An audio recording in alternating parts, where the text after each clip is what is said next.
இஸ்ரேலோட பிரைம் மினிஸ்டரான நெத்தன்யாகு அவர்களுக்கும் ஹிட்லருக்கும் எந்த வித்தியாசமே கிடையாதுங்க. ஹிட்லர் இந்த யூரோப்ல என்ன செஞ்சுட்டு இருந்தாரோ இந்த ஜியூக்கு எதிராக, அதையே தான் இப்ப இஸ்ரேலோட பிரைம் மினிஸ்டரான நெத்தன்யாகு அவர்கள் முஸ்லீமுக்கு இந்த பாலஸ்தீன் பகுதியில செஞ்சுக்கிட்டு இருக்காங்க. இவங்க ரெண்டு பேருக்கு எந்த வித்தியாசமே இல்லை, அதைத்தான் இவங்க செய்யறாங்க அப்படிங்கிறது போல துருக்கியோட அதிபரான எர்டகன் அவர்கள் தரப்புல இருந்து ஒரு ஸ்டேட்மெண்ட் வந்திருக்கு. துருக்கி நேட்டோல இருக்கக்கூடிய ஒரு நாடு, என்னதான் நேட்டோல இருந்தாலும் நேட்டோக்கு கொஞ்சம் எதிராக செயல்படக்கூடியது போல இருக்கக்கூடிய ஒரு நாடு. இப்படி இருக்கும்போது நேட்டோல இருக்க மற்ற நாடுகள், அதாவது மேற்குலக நாடுகள்னா இஸ்ரேலுக்கு ரொம்ப அதிகமா ஆதரவா இருக்காங்க. இஸ்ரேலுக்கு ஆதரவா அவங்களோட போர்க்கப்பலை கூட களமிறக்கி விட ஆரம்பிச்சிருக்காங்க. இப்படி இருக்கும்போது துருக்கி தரப்புல இருந்து அதிகமான காட்டத்தை இந்த இஸ்ரேல் மேல காமிச்சுக்கிட்டு இருக்கிறாரு. இதனால நேட்டோக்குள்ள பிளவு வந்துருமா, இதனால ஏதாவது பிரச்சனை வந்துருமா, ஒருவேளை இந்த பிராந்தியத்துல பிரச்சனை பெருசாகும் போது இந்த துருக்கி நேட்டோவுக்கு எதிராக செயல்பட ஆரம்பிச்சிருவாங்க அப்படிங்கிறது போல சில ஆனலிஸ்ட் தான் சொல்லிட்டு இருக்காங்க. என்ன நடக்குது, ஏது நடக்க போகுதுங்கெல்லாம் பொறுத்திருந்து தான் பார்க்கணும். இது போல பல செய்திகள் தான் இந்த பதிவுல இருக்க போது. அனைவருக்கும் வணக்கம், நான் உங்கள் செந்தில், இது உங்கள் செந்தில் டிஃபென்ஸ். பதிவுக்குள்ள போறதுக்கு முன்னாடி நம்ம சேனல் சப்ஸ்கிரைப் பண்ணலாம், மறக்காம சப்ஸ்கிரைப் பண்ணிட்டு கூடவே பக்கத்துல இருக்கிற பெல் ஐக்கான்ல ஆல் ஆப்ஷன் சூஸ் பண்ணிக்கோங்க. அப்பதான் நம்ம எப்போ பதிவுல போட்டாலும் உங்களுக்கு இன்ஸ்டன்ட் நோட்டிபிகேஷன் வராது. கூடவே நம்ம சேனலும் அடுத்தடுத்த கட்ட வளர்ச்சி அடையும். எனக்கு கொஞ்சம் மோட்டிவேஷனா இருக்கும் இது போல தொடர்ந்து பதிவுக்குள்ள போடுறதுக்கு. உங்களோட ஆதரவு எப்ப எனக்கு இருக்குன்ற நம்பிக்கையில பதிவுக்குள்ள போயிடலாம். இஸ்ரேலோட பிரைம் மினிஸ்டரான நெத்தன்யாகு அவர்கிட்ட இருந்து ஒரு ஸ்டேட்மெண்ட் வந்திருக்கு. அந்த ஸ்டேட்மெண்ட்ல அவர் என்ன சொல்லிக்கிறாருன்னா, வரக்கூடிய நாள்கள் நாங்க இன்னுமே ஆபரேஷன்ஸை டீப்பா பண்ண போறோம் அப்படிங்கிறதோட சொல்லிக்கிறாங்க. அதாவது இப்போ தாக்குதலோட வீரியத்தை அதிகப்படுத்துறேன் அப்படிங்கிறது போல சொல்றாங்க. ஆல்ரெடி ஒரு நாளைக்கு 200 பேர்த்துக்கிட்ட இறந்துட்டு இருக்காங்க அப்படிங்கிறது போல பாலஸ்தீன் தரப்புன்னு சொல்லிட்டு இருக்கிறாங்க.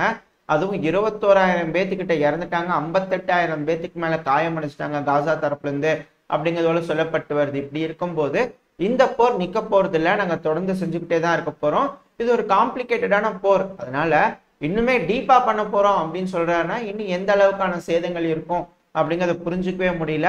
ஆக மொத்தம் இந்த இஸ்ரேல் காசா பிரச்சனை பொறுத்த வரைக்கும் இப்போதைக்கு எந்த தீர்வும் கணிக்கட்டின தூரத்துல இல்லை. ஐநா சபையும் எந்த ஒரு சுமூகமான முடிவுகளையும் எடுக்க முடியல.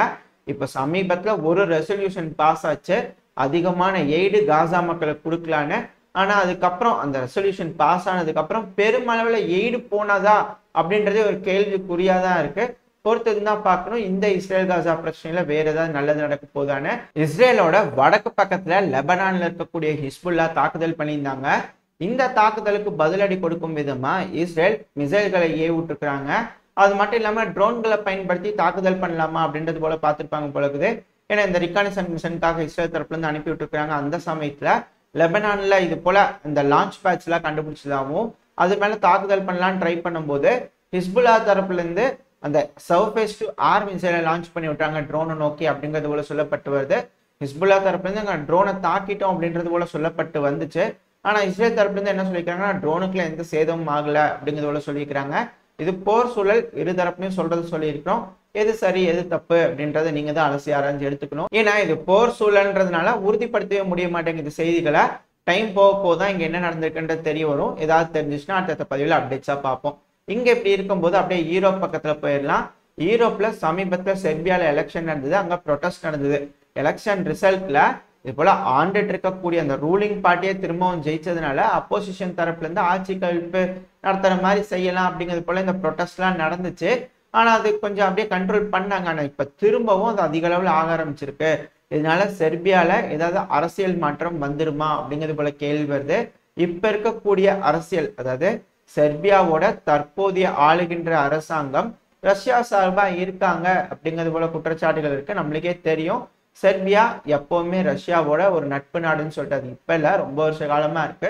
இப்படி இருக்கும்போது அங்க ஒரு அரசியல் மாற்றம், அது வெஸ்டர்ன் பார்ட்டிக்கு சப்போர்ட்டா போயிருவாங்களா, மேற்குலக நாடுகளுக்கு ஆதரவா போயிருவாங்களா, ரஷ்யாவுக்கு எதிராக போயிருவாங்களா, இது போல ஒண்ணு நடந்துருமா அப்படின்ற பல கேள்விகள்லாம் வர ஆரம்பிச்சிருக்கு. அடுத்தது ரஷ்யா உக்ரைன் போர். இந்த ரஷ்யா உக்ரைன் போரை ரொம்பவே தீவிரம் அடைஞ்சிட்டு இருக்கு அப்படின்னு சில பதிவுகளை பார்த்துட்டு வரோம்.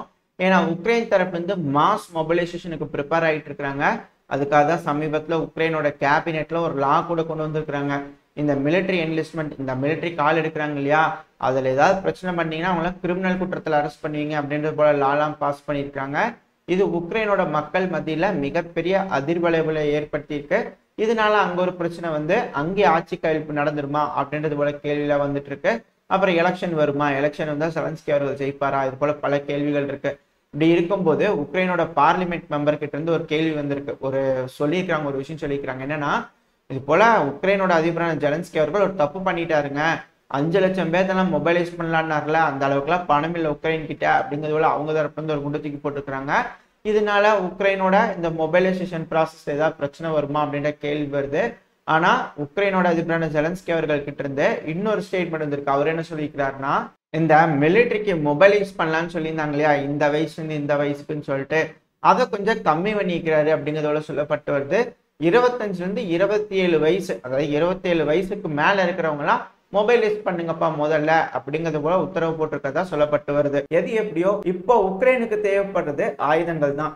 அந்த ஆயுதங்களை கொடுக்கறதுக்காக யூரோப்பியன் யூனியன் என்ன செய்யலாம் அப்படின்றத யோசிச்சு இந்த விக்டர் ஆர்பன் அவர்கள், ஹங்கேரியோட பிரைம் மினிஸ்டரான விக்டர் ஆர்பன் அவர்கள் இது போல உக்ரைனுக்கு ஈடு கொடுக்கலாம்னா நான் வீட்டோ அப்படின்னு கையை தூக்கிறாரு இல்லையா, அதனால அவரை பைபாஸ் பண்ணும் விதமா உக்ரைனுக்கு கொடுக்கக்கூடிய எய்டை பாதியா கம்மி பண்ணிக்கலாமா, வேற ஏதாவது வழியில கொடுத்துடலாம் அப்படிங்கிறதோட யோசிச்சுட்டு இருக்காங்களா.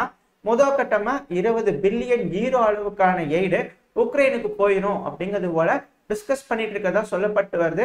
இது பிப்ரவரி மாசத்துக்குள்ள முடிவெடுத்து கொடுத்துருவாங்க அப்படிங்கிறது போல தான் சொல்லிட்டு இருக்காங்க சில அனலிஸ்ட்லாம்.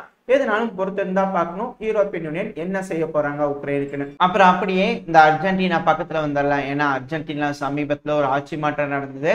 இப்ப கரண்டா அர்ஜென்டினாவோட அதிபரா இருக்கிறவரு கொஞ்சம் அந்த மைலே அவர்கள், அவரு கொஞ்சம் மேற்கு சார்பா இருக்கிறாரு அப்படிங்கிறதோட சொல்லப்பட்டு வருது. மேற்கு சார்புனா சில அசம்ஷன் தான், ஆனா அவர் அப்படி இல்லை, அவர் நாட்டுக்காக நல்லது செய்யறாரு, அவரோட நாட்டுக்கு எது சரியா அவர் சூஸ் பண்றாரு.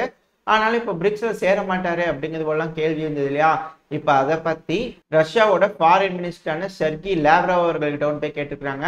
எங்க அர்ஜென்டினா, ஈரானு, சவுதி இது போல நாடுகள்லாம் சேர்த்துறதா சொல்லியிருந்தீங்களா, எத்தியோப்பியா, அர்ஜென்டினா, இல்ல அர்ஜென்டினா கொஞ்சம் சேர்ந்துக்க மாட்டாங்க போல தெரியுது, என்ன நினைக்கிறீங்க அப்படிங்கிறத கேட்டுப்பாங்க போல இருக்குது. அதுக்கு அவர் தரப்புல இருந்து என்ன சொல்லிக்கிறாருன்னா, இது போல ஒரு அமைப்பு இருக்கு, அந்த அமைப்புல இருக்கிற எல்லா நாடுகளுக்கும் ஒருமித்த கருத்து இருந்ததுனா தான் ஏதாவது ஒரு முடிவுகள் எடுக்க முடியும், ஸ்ட்ராங்கா இருக்கும்.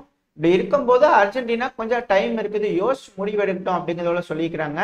இதை வச்சு நம்மளால புரிஞ்சுக்க முடியுது அர்ஜென்டினா வருவாங்களா, சேர்ந்துக்குவாங்களா பிரிக்ஸ்ல இல்லையா அப்படின்றது ஒரு கேள்விக்குறி தான். எனக்கு என்னமோ இந்த அர்ஜென்டினா தரப்புல இருக்கிறவரு தான் இப்ப தற்போதைய அதிபரா இருக்கிறாரு மைலே அவர்கள், அவர் சேர்ந்துக்க மாட்டாரு அப்படிங்கிறது போலதான் 90% சொல்றாங்க அனலிஸ்ட்லாம்.